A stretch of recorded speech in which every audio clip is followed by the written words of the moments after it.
kasi ang starting point patungo doon sa finishing line.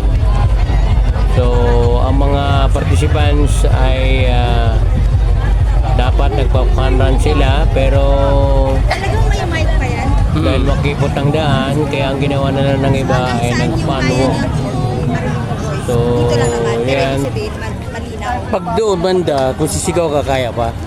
Pero kung yun sa poste niyan, kung salita ka lang katulad sa atin, wala, hindi kaya. Kailangan malakas.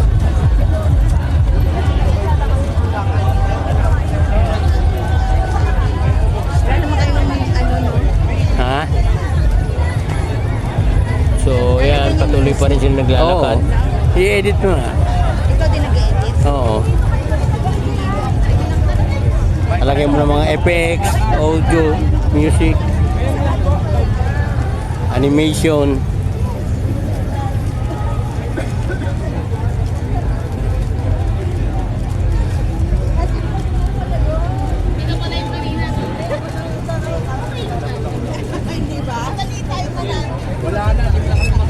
Yan, paliko na. Nagsimula na kami kanina. Siguro meron na kami 5 minutes habang naglalakad. O, umikot na kami. Kwentuhan, at doon kami tatapos sa end point ng aming paglalakad.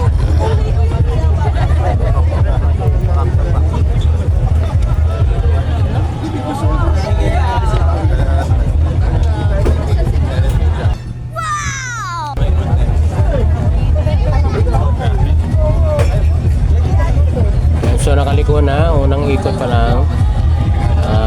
Patuloy pa rin sa paglalakad. So may makikita kayong mga stickers na nakalagay sa likuran to recognize that they are the members of the Church of Christ of Latter-day Saints. So yun, makikita mo yung mag-asawa, Lamberte family. Naglalakad sila at nakasalami ang kanyang anak sa kanyang likuran sa may leeg. So kaya patuloy sila. So nag-a-announce ang nakatoka sa program.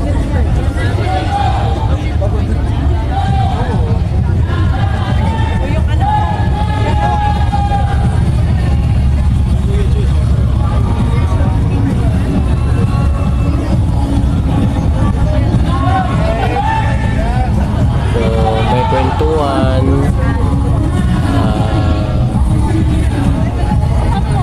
yung mga nag-support-attend na mga yan ay iba-ibang lugar sa Metro Manila, pero sakop ng Luzon. So mayroong Pasay,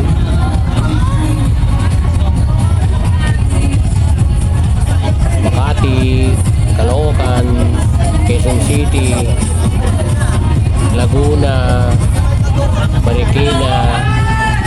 So maraming sa pag-participate galing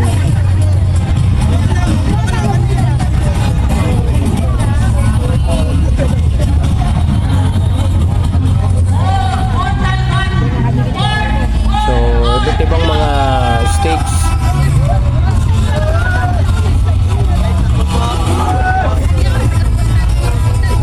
Districts, wards, and branches.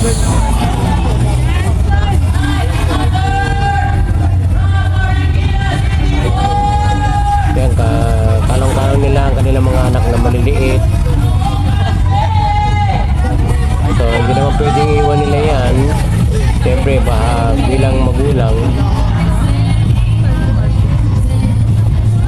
kailangan nilang may turo ang mga programa ng simbahan para pag lumaki sila, alam nila kung saan sila tutungo at alam nila kung ano yung tama at sa mali. Tuloy sila naglalakad.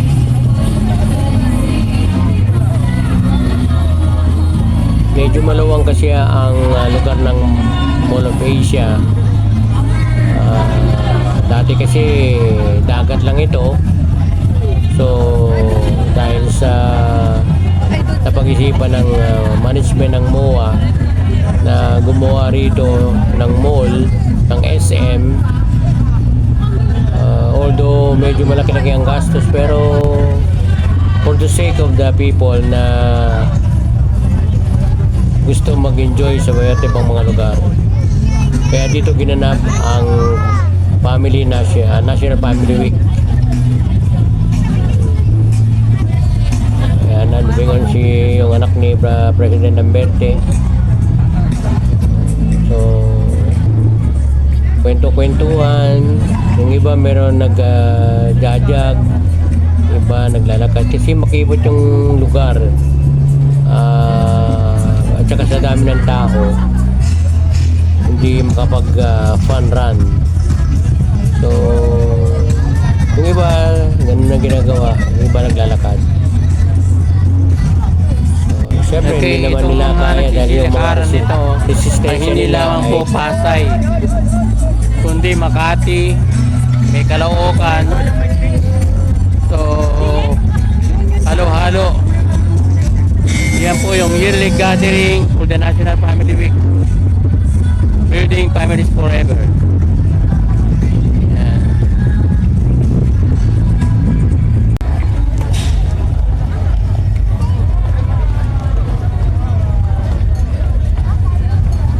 Kaya patuloy pa rin sa paglalakad. So ito unang challenge, makikita mo may bubbles. Diyan ka magwawakas bago ka makarating sa finishing line. So may mga kanya-kanyang challenge diyan. Yan yung May pinaka mga bubbles. So mamaya-maya makikita niyo yung unang challenge Kaya dadaan na, babasa yung hanggang sa matapos.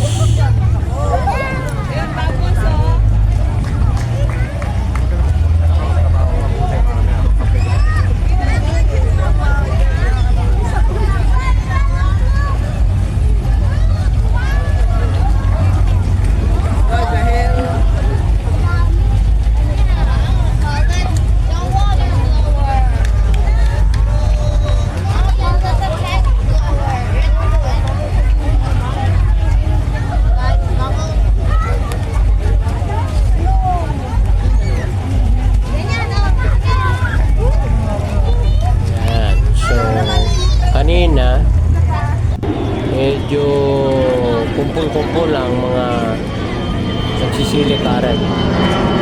So ito nakaikot na ng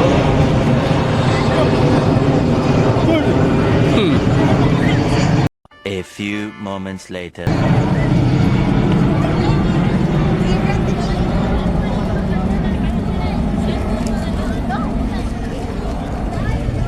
may dumaan na aeroplano kaya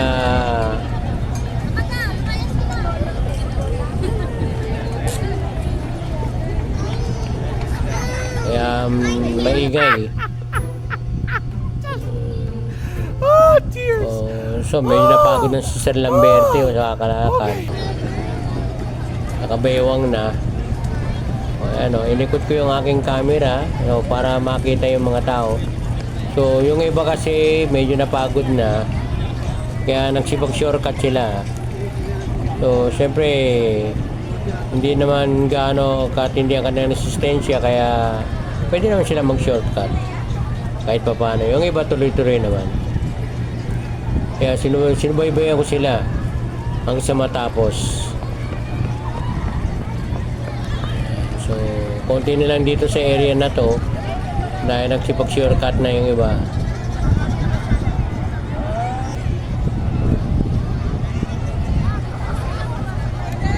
Kakaway-kaway sila.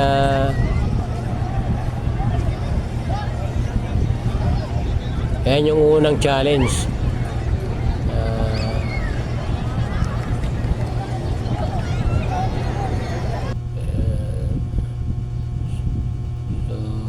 Hindi na siya medyo lumuwang ang kalsada, kaya